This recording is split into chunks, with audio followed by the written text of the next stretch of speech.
Jadi kalau bersyahadat tidak ada 5 unsur ini atau sebagiannya, itu bisa dikatakan belum benar dalam bersyahadat. Ini alat ukurnya, Ini yang alat ukurnya. 5 poin ini. Betul. Standarnya gitu ya. Standarnya.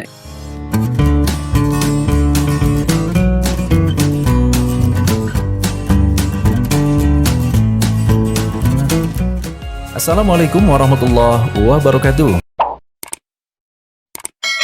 Alhamdulillah Kang Mufli sudah hadir di studio, listeners.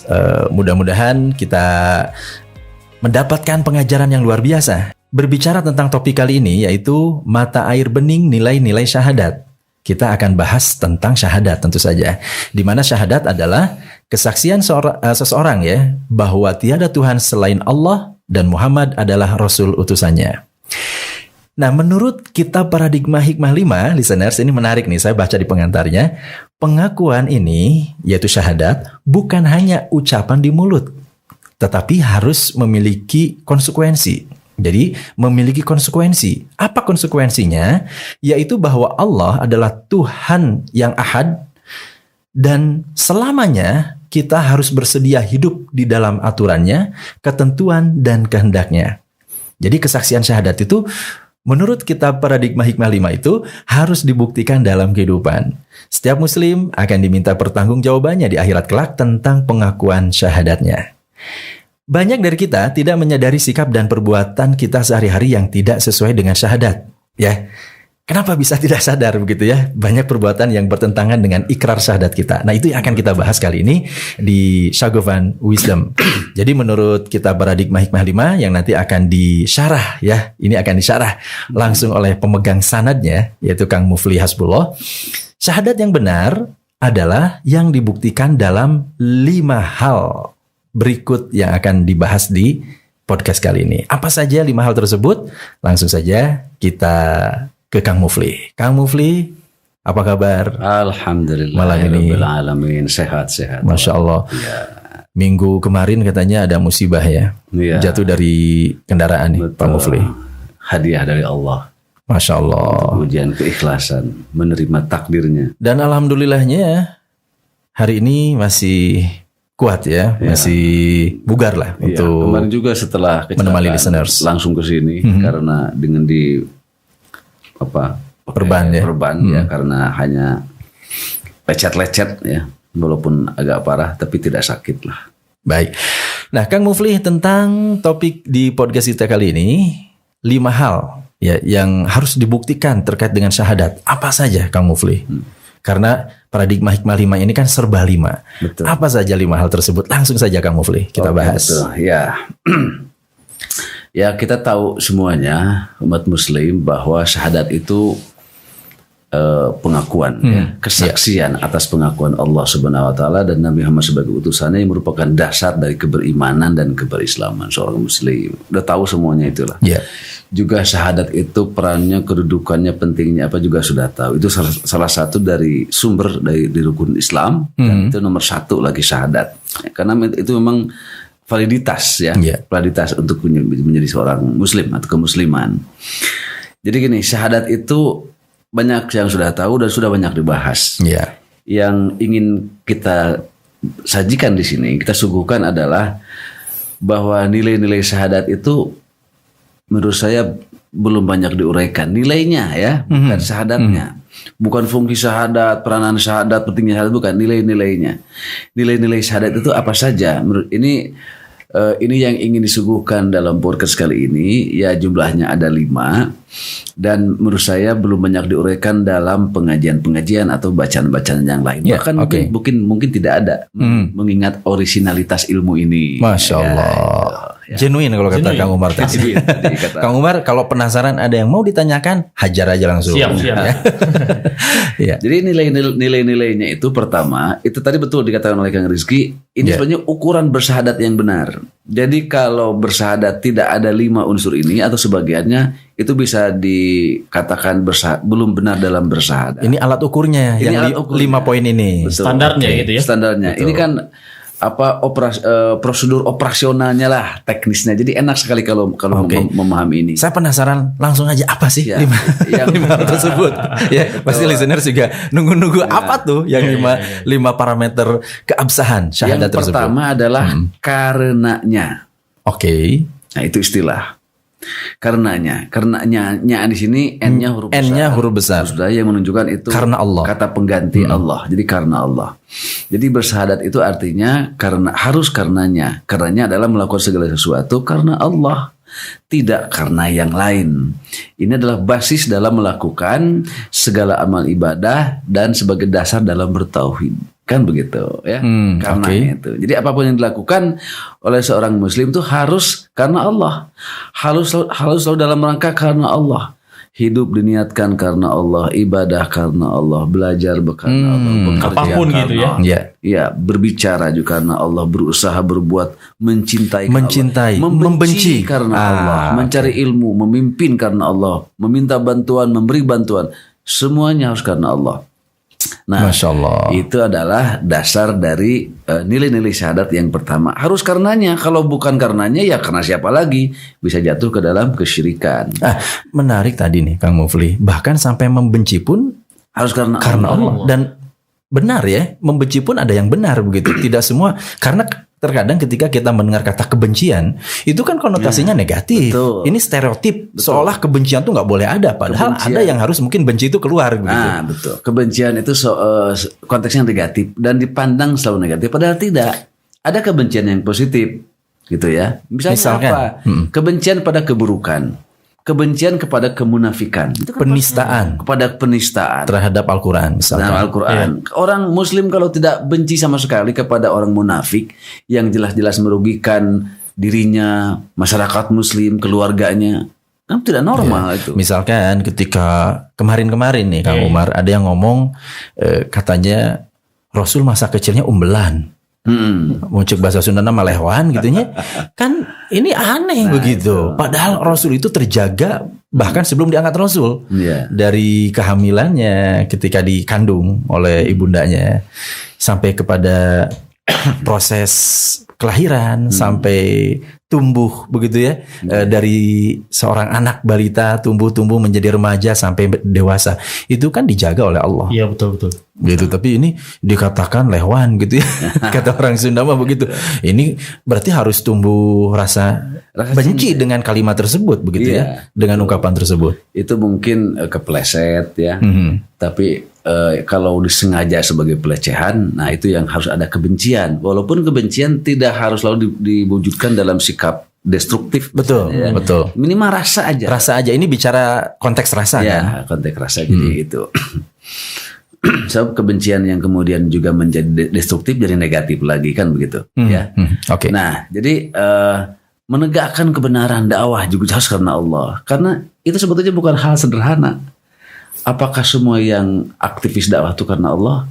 Sebetulnya belum tentu juga. Wallahu a'lam ya. Wallahu a'lam. Ada niat terbersit di bawah sadarnya. Ingin populer. Ada populer. Bangga dengan keterkenalannya. Ada yang mencari nafkah. Ya? Ada juga ya? Oh iya. Nyari amplop. Ya, amplop lah. Amplopnya warna macam-macam lah ya. Jadi, tapi itu kan di bawah sadar gitu ya, bahwa ada niat itu yang kuat gitu ya. Walaupun itu tidak salah, tapi bisa membelokkan niat. Nah, bukan karena Allah. Nah, di situ syahadat. Oke. Jadi syahadat dalam berdakwah juga tidak sepele sebetulnya ya. Oke. Mencari ilmu, tawakal juga karena Allah, pasrah karena Allah. Karena banyak ada juga pasrah yang bukan karena Allah, pasrah karena keadaan, pasrah karena sudah tidak berdaya. Kan itu beda lagi. Kalau kita menjadikan selain Allah sebagai motivasi di dalam melakukan satu perbuatan karena yang lain, apakah itu sama dengan kita mempertuhankan sesuatu yang lain itu? Misalkan dalam ketika kita beribadah ingin dipuji oleh seseorang, ketika kita bersedekah ingin disebut atau ingin baik di mata seseorang, ini bagaimana menurut kamu, Feli? Iya jelas, itu dasar yang melenceng. Jadi bukan karenanya. gitu ya. Karenaannya ini adalah nilai-nilai bukti syahadat kita dalam kehidupan sehari-hari. Jadi sebetulnya sederhana tapi sering tidak disadari. Nah ini menurut saya nilai penting dan menariknya dari uraian ini ya. Jadi karena Allah itu seperti ikhlas lah. Gampang dipahami, gampang dikatakan, gampang dijelaskan, tidak gampang dipraktekkan. Kan gitu ya. Karena ikhlas itu berat pada kenyataan. Berarti sebetulnya ini praktik hati ya? Praktek Contoh nih misalkan. Gitu lah. Udah nikah belum Kang Umar? Belum. Oh belum. Promosi. Promosi sekalian ya. Nah, ini masih lajang ini ya.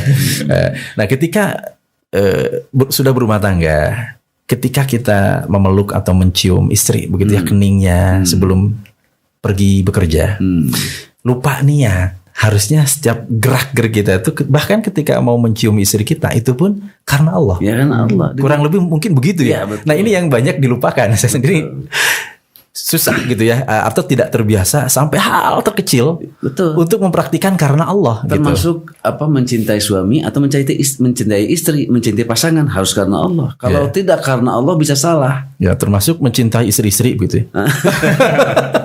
Jadi nanti mencintainya berlebihan. Jadi lebih mencintai jenisnya, orangnya.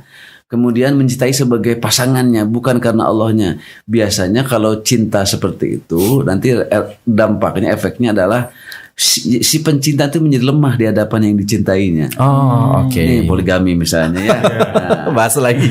Gak ada habisnya kalau poligami. Kebanyakan suami tidak sanggup berbicara kepada istrinya. Salah satunya misalnya karena mencintai. Mencintai itu kemudian menghalangi dia untuk melaksanakan syariat Allah. Kan itu salah secara tauhid. Harusnya idealnya yang ngomong aja lah. Itu contoh-contoh karenanya dalam kehidupan sehari-hari. Lanjut poin yang kedua, Kang Mufli. Ya, itu pertama ya. Yang kedua, nilai-nilai syahadat juga yang harus ada dalam kehidupan kita adalah untuknya. Nah, ya, untuknya itu adalah melakukan segala sesuatu untuk Allah. Untuk Allah, karena Allah sebagai muslim, selain karenanya segala sesuatu ya tentu harus dilakukan dan dipersembahkan hanya untuk Allah, kan begitu. Jadi untuknya adalah menyangkut hasil kerja. Menyangkut hasil kerja. Ini untuk siapa? Untuk Allah. Setelah kita melakukan sebuah amal kebaikan dan ibadah, maka kita persembahkan hasilnya untuk Allah. Meniatkan segala sesuatu hanya untuk Allah semata, berbuat amal kebaikan hanya untuk Allah semata. Kalau tadi karenanya itu dasar, ini hasil. Ini hasil. Oke. Pertanyaannya, ini agak sulit nih praktiknya menurut saya nih Kang Umar. Ketika kegiatan atau usaha yang kita lakukan itu hasilnya dalam konteks materi, misalkan bisnis, bekerja begitu. Hasilnya kan gaji begitu ya. Hasilnya uang begitu. Nah, bagaimana bentuk niat bahwa itu untuknya? Itu mungkin bisa disadari bahwa hasil kerja itu adalah rezeki. Oke, Masya Allah. Maka rezeki itu harus dibelanjakan sebagai rezeki yang diridhoi oleh Allah. Untuk beribadah kepada Allah juga. Beribadah kepada Allah. Menafkahi istri ibadah, menafkahi anak ibadah. Caranya halal, mendapatkannya halal, mengeluarnya pun yang benar. Untuk yang halal di mata Allah. Untuk yang halal di mata Allah. Itu kalau dalam soal rezeki. Allahu Akbar. Kan tadi kan ada bacaan dalam salat itu ya. Inna salati wa nusuki wa mahyaya wa mamati lillahi rabbil alamin. Hidupku, matiku, ya, salatku, ibadahku semuanya untuk Allah. Jadi salat untuk siapa? Cari pahala. Kan menjadi lain urusan. Dalam tauhid mah untuk Allah. Gitu.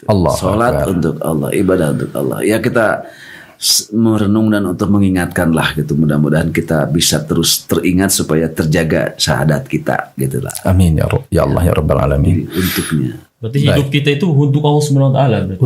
Untuk Allah. Kalau bukan untuk Allah buat siapa? Buat siapa lagi? Karena kita akan kembali kepada Allah. Tapi ya lagi-lagi kita harus sering menyadari diri bahwa ini pertama tidak mudah. Tidak mudah, benar. Sering lupa. Amalan hati itu tidak mudah. Sering lalai. Makanya saya pun tidak merasa paling atau bisa, tidak. Harus saling menegur dan saling mengingatkan. Kita hanya menyampaikan ilmu ya. Menyampaikan ilmu, mudah-mudahan barokahnya adalah kita semakin kuat mengamalkannya. Bagi semua pendengar. Bagi semua pendengar, gitu aja. Masya Allah, Allahu Akbar. Luar biasa ya ini ya.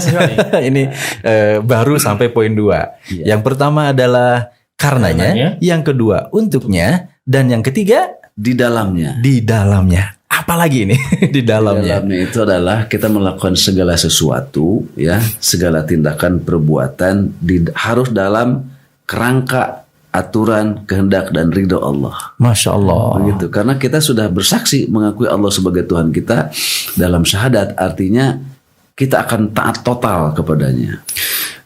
Berarti ini dimensinya metode. Kalau tadi motivasi, kemudian hasil. Kalau ini berarti metode pelaksanaan. Ya, betul. Antara motivasi dan untuk mengejar hasil itu caranya harus di dalamnya. Di dalam syariatnya, di dalam aturan-aturannya. Harus sesuai dengan itu ya. Dari mulai niat karena Allah, cara karena Allah, metode langkah juga karena Allah. Dan nu penting mah niat nawe karena Allah. Nu penting mah niat weh, tahu mah dah Kang Mufli. Ya, itu banyak yang. Tapi caranya Nah, Robin Hood gitu. Nah, itu yang ngerampok gitu. sadarnya belum benar. Oke. Sadarnya belum benar tanpa sadar itu. Niatnya benar, caranya salah, tujuannya salah. Tertolak. Jadi belum bersahadat dengan baik dan benar gitulah. Ketaatan itu harus mengerjakan segala sesuatu dalam aturan Allah. Inilah makna ketiga bersahadat dalam kehidupan. Ya, kata para ulama ini sudah masyhur ya, sudah maklum lah, diketahui bahwa diterimanya amal itu karena dua hal. Karena Allah dan sesuai dengan syariat Allah. Nah itu. Niatnya ikhlas, nyari nafkah buat anak, tapi ngalacur. Tidak sesuai dengan syariat Atau ngelacur Allah. lah, iya ting lah. Nyopet atau jauh ting lah, nipu aja. Nipu aja nyopet gitu berubah ya. harga, nipu ya, kemudian Tertolak. Bukan tertolak. Jadi Tidak diterima ibadahnya. tidak terbukti nilai-nilai syahadatnya itu. Dan tidak membuktikan nilai syahadatnya. Betul, karena dia tidak melakukan di dalamnya yang tadi. Betul, atau sebaliknya, caranya sesuai dengan syariat Allah, tetapi dia lupa niat.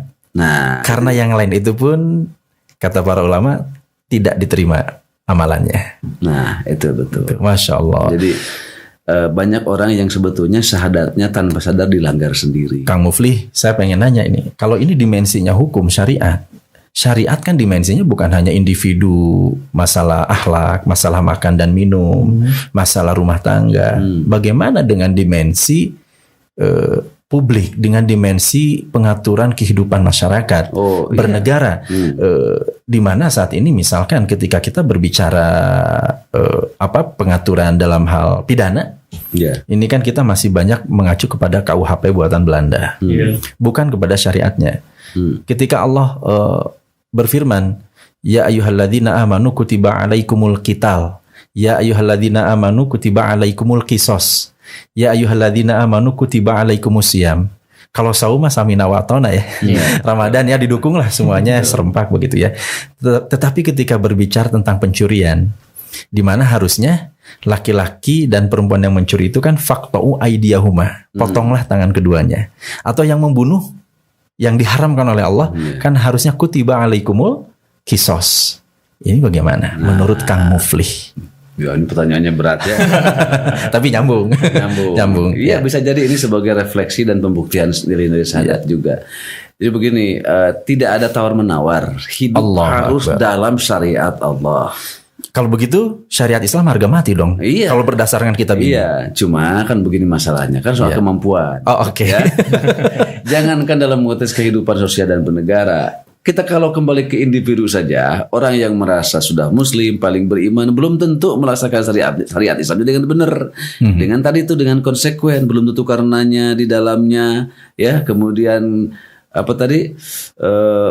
karenanya untuknya itu belum tentu juga kalau diperiksa betul-betul secara objektif. Itu banyak yang salah niat, banyak yang salah proses, salah cara, karena emosi, karena nafsu dan sebagainya. Jadi betul membangun masyarakat muslim itu wajib, dan mengelola masyarakat dengan negara di masyarakat muslim wajib dengan syariat Islam, nggak ada lagi tawar menawar. Takbir. Allah Akbar. Tapi itu kan soal prinsip. Ya. Normatifnya, fleksibilitasnya adalah soal kemampuan. Kalau tidak bisa juga dipaksakan. Metodologi atau belum siap. Betul. Masalah metode atau teriko mungkin ini dimensinya berkembang. Iya, betul. Berkembang, ada ikhtilaf dan sebagainya. Akhirnya membangun masyarakat itu juga kan kembali membangun keluarga. Membangun individu, membangun diri. Jadi sebetulnya dakwah Islam itu dimulai dari kesadaran diri dulu. Jadi kalau diri sudah benar, maka keluarga bakal benar. Keluarga bakal benar, masyarakat dengan bakal benar. Kan? Think globally, act locally. Nah, begitulah. Gitu ya. Jadi tapi ujungnya mah harus sama. Jadi ujung capaian visinya mah harus sama. Jadi prinsip jangan hilang, Ya. tapi cara fleksibel. Allah Akbar. Nah, itu yang saya kira Masya Allah. itu juga menjadi bukti dari nilai-nilai syahadat gitu ya di dalamnya. Jadi cara, niat, kemudian tujuan harus semuanya karena Allah. Dan cara ya tadi Dan ya. cara, betul. Jadi ibadah yang ria itu yang bukan karena Allah yaitu tidak bersyahadat. Kemudian mencari ilmu misalnya ya untuk kesombongan kan banyak itu. Mencari ilmu untuk gelar, mencari ilmu untuk kedudukan, Kepuasan intelektual. kepuasan intelektual bukan karena Allah ya. Siapa yang tahu bukan karena Allah atau bukannya dirinya sendiri, hatinya sendiri dan Allah. Tapi kalau betul-betul bukan karena Allah, misalnya beginilah, kuliah S2, S3, di pikirannya itu bukan mencari ilmu karena Allah, tapi mengejar jabatan itu, mengejar jabatan ini, nanti prospek kerja bakal lebih tinggi dan sebagainya. Itu jelas sudah bukan karena Allah. Tapi yang taunya itu dia di bawah sadarnya dia sebetulnya. Dan nanti akibatnya, efeknya buat dianya sendiri.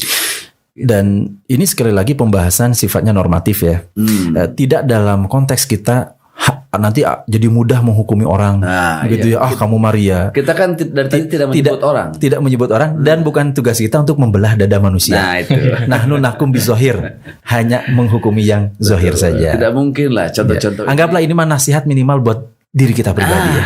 Akhirnya pengajian yang paling bagus adalah pengajian diri sendiri. Sebetulnya itu. Baik, lanjut poin yang keempat nih. Tadi baru 3 Kang Mufli.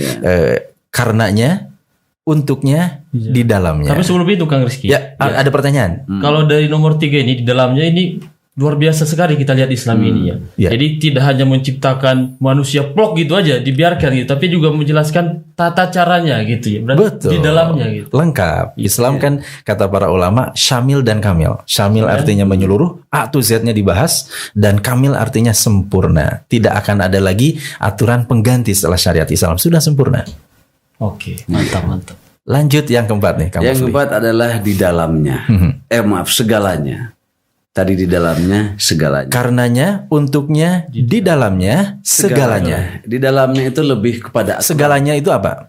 Di dalamnya sebetulnya lebih karena aturan ya, melakukan ibadah sesuatu proses syariat, cara itu harus betul-betul dalam aturan Allah, itu di dalamnya, di dalam aturan Allah, di dalam ridho Allah.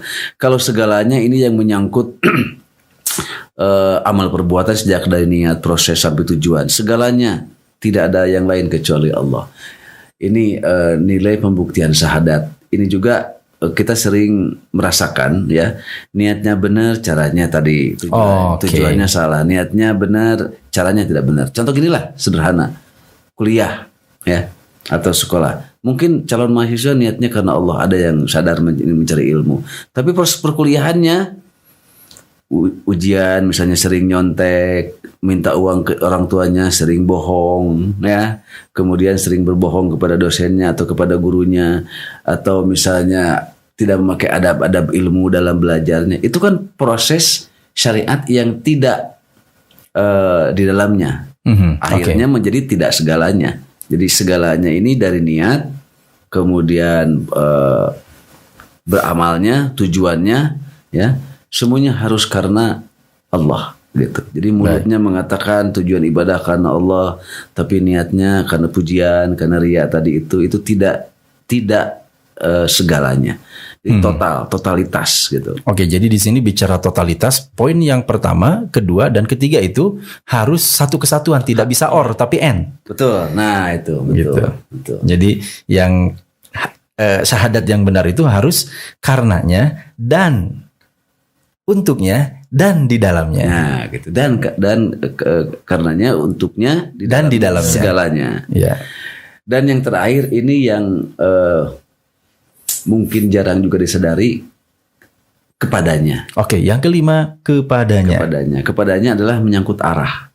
Arah dari tujuan amal perbuatan itu harus hanya kepada Allah. Salat misalnya ya, kita jelas harus menghadap kiblat. Nah, kiblat itu tuh kepadanya. Oke. Ya, nggak bisa sholat menghadap kemana saja, kecuali ya tidak tahu, nggak ada kompas, tersesat, itu nggak ada masalah. Atau misalnya haji, nggak bisa haji ke Kathmandu atau ke Bombay, India, India gitu ya. gitu ya. Haji ya harus ke Mekah menghadap Ka'bah sebagaimana disyariatkan oleh Rasulullah. Jadi, Masya Allah. itu kepadanya. Termasuk ini Kang Rizky yang menarik ya. Dalam beramal misalnya.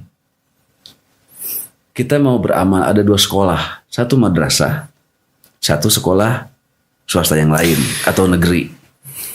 Itu bukti dari syahadat kita mengamalkan kepadanya, madrasah dulu bantu. Oke. Jadi yang terpenting di sini saya dapat satu poin penting nih, loyalitas dan disloyalitas. Betul. Al-wala wal bara. Tidak mungkin dia seorang yang mengaku mukmin berikrar syahadat tetapi memberikan loyalitasnya kepada kekufuran. Nah, Memberikan loyalitasnya kepada rezim munafik. Nah, saya tidak menyebut siapa ya, ini contoh gitu.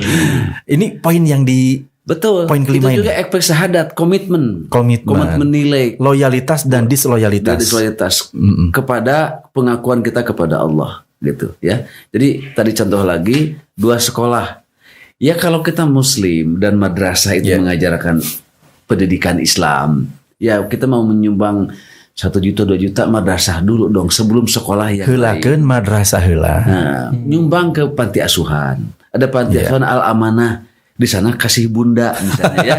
Contoh ini aja. Contoh. Ya. Dari namanya saja sudah Al-Amanah atau Al-Munawwaroh atau apalah misalnya ya.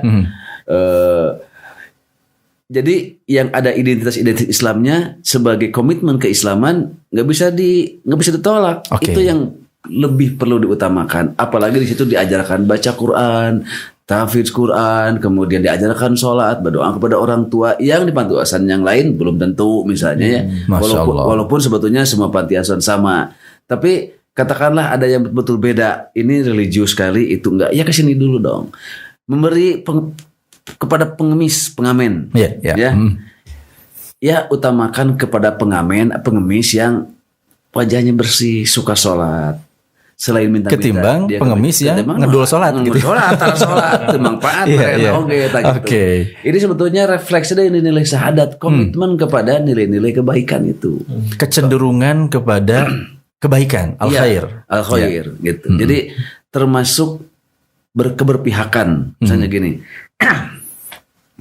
Kita melihat di sini ada warung, mau belanja beli sesuatu. Ada warung, ibu-ibu, emak-emak tetangga kita, janda, haji, apalagi janda. Ya. Di sini ada toko besar yang non muslim misalnya ya. Dua-duanya gak ada masalah dibeli ya. Apalagi di sini warung tidak lengkap, di sana toko besar gitu. Sekali lagi ini bukan dimensi halal haram ya, kamu pilih ya. Di sini di Sagovan Wisdom kita tidak bicara halal haram. Tidak bicara. Bukan level fikih, tetapi dimensinya lebih kepada hikmah, kesadaran, etika, adab. Jadi kalau kita misalnya mau beli sesuatu, di depan kita ada warung tetangga kita yang muslim, di sana toko besar yang enak nyaman tapi pengusaha non muslim. Komitmen syahadat kita berusaha untuk belanja ke warung dulu. Walaupun faktanya lebih mahal. Ini soal komitmen dalam konteks sosialnya, komitmen membangun ekonomi umat begitulah. Gitu. Jadi komitmen itu perlu ditunjukkan, keberpihakan kepada keadilan, kepada kebenaran ya. Yang itu sebetulnya refleksi dari nilai-nilai syahadat.